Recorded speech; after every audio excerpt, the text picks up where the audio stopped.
1976. Prabhupada was giving a class on guys, you see Ishvara ki Shri Gauranga Thai ki Gopala Ji ki. Prabhupada,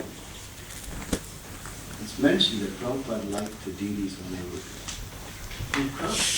He had a, sometimes devotees ask the question, do pure devotees have desires? Prabhupada said, just like sometimes one time, somebody gave some cookies to Prabhupada. And on the cookies it had this like peanut glaze that the devotees had made. And they made the cookies and they put the glaze on top of the peanuts, on the top of the cookies. Prabhupada took it and he licked off the glaze and didn't eat the cookie. So they asked him about that. Prabhupada said, everyone has their taste. Everyone has their taste. So Prabhupada used to like, he has said he would really like the deities dressed in blue and white. People said that this was Prabhupada's favorite way of seeing the deities. It's very, especially these particular shades of blue and white.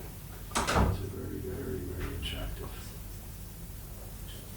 So it was very nice to come here in the morning and see the deities dressed in this way. So, Prabhupada wanted us to distribute books. He wanted us to read the books. And book distribution, if you study his Prabhupada's statements throughout his time when he was here, he emphasized book distribution so strongly, not only because it was the desire of Srila Bhaktisiddhanta Saraswati to spread Krishna consciousness in this way, but it was the foundation for preaching. I think there are hundreds and hundreds and hundreds of stories of people who have received books, but somehow or other never really came in contact with the devotees, only through the books, and they've actually become, what we say, interested in practicing Krishna consciousness. In my own experience in preaching, we are distributing books to people in jails, especially in America. A lot of it.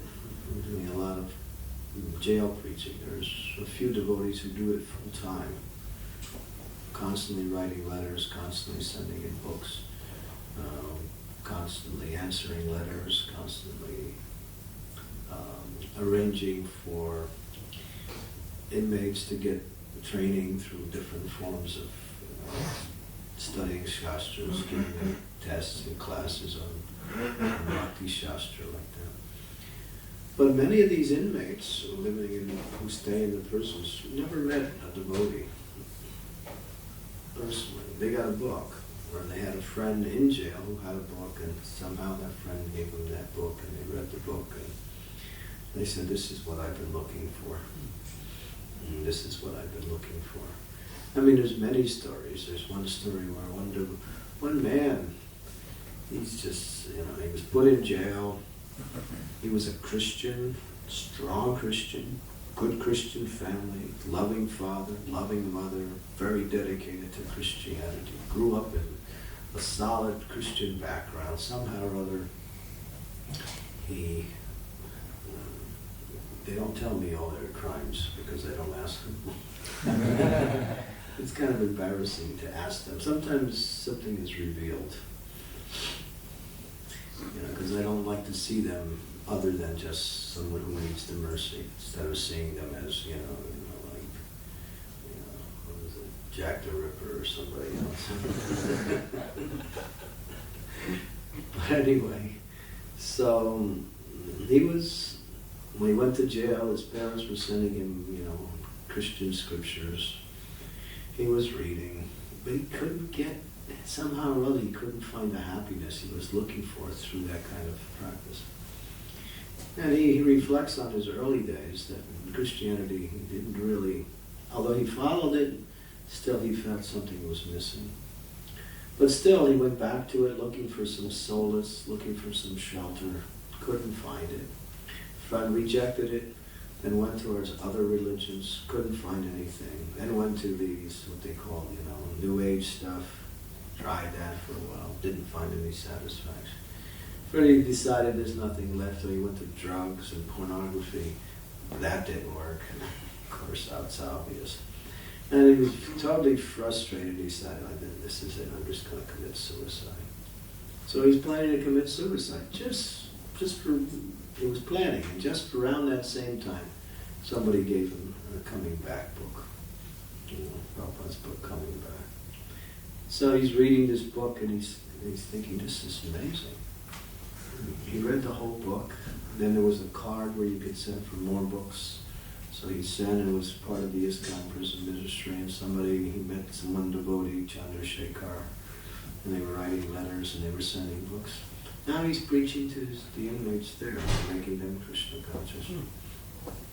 He's so fanatical about Krishna consciousness that he doesn't even, we're trying to preach Krishna consciousness under Hindu umbrella, like the umbrella of Hinduism. He says, no, we're not Hindus. We're Krishna devotees. He's pretty fanatical. Anyway, this is the power of Prabhupada's books. I mean, you have to think about it in terms of a person who's tried everything and is very serious about life. So it wasn't like he just superficially went into things. He was really, really looking, really searching, really struggling to find something. And in his honest endeavor, he couldn't find the satisfaction he was looking for in anything. And then one book, Coming Back, just completely changed his mind. And from that, he got the Bhagavad Gita, Science of Self-Realization, and so many other books. And now he's preaching. His wife's become Krishna conscious also. She's living outside. His mother is also very favorable, although she's still a Christian. So these are the power of these books. We don't know where it's going to go when we put a book in the hands of a person out there, whether it's going to be that person or their family members or friends or just people in general. So I think you all know that. So preaching really means book distribution. Of course, we should do so many other forms of preaching, but without the books, really, what can we really offer to people? Because if they simply, Prabhupada wrote that famous letter in 1977, I think you maybe have seen it, to the German devotees. It's May 6, 1977, if you look it up in the database. And Prabhupada was talking, if someone gets a book, someone reads a book, someone's, somehow just takes it home and puts it on their shelf, even if they just see a book that's written in that language, they just see the book, and there's eternal benefit. Because these books are actually Krishna in the form of transcendental literature. These are deities. They're not just when we say a bunch of philosophy inside of a cover. They're actually deities. We can garland them, we can worship them, we can serve them. And Krishna